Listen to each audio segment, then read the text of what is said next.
Welcome to Sweet Life Beat Life. We hope this video helps. You begin by making the vault. Open Keepass, choose New Database, and pick a secure location for the KDBX file. Set a strong master password, aim for length and unpredictability, then optionally add a key file for two-factor protection. Once done, set database settings like cipher and compression.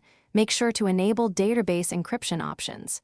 You should also configure a backup path now, so you avoid losing data later. This gets you securely into the real work of storing passwords. You now add entries. Create a group for each area: work, personal, banking. Then add entry and fill title, username, and password fields. Use the built-in generator to produce unique passwords. Customize length and symbols to meet site rules. Once done, attach URLs and notes, and add custom string fields for one-time tokens or recovery questions. Make sure to use meaningful icons and copy safe fields when using autotype. These steps keep entries organized and usable across devices. Finish by saving the database. Confirming autosave and history are enabled so you can roll back if needed. Decide sync.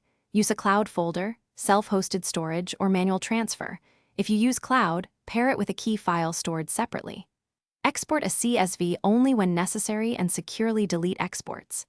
If something goes wrong, first verify the master password and key file match, then try the database repair tool or restore the latest backup. That troubleshooting step usually recovers access.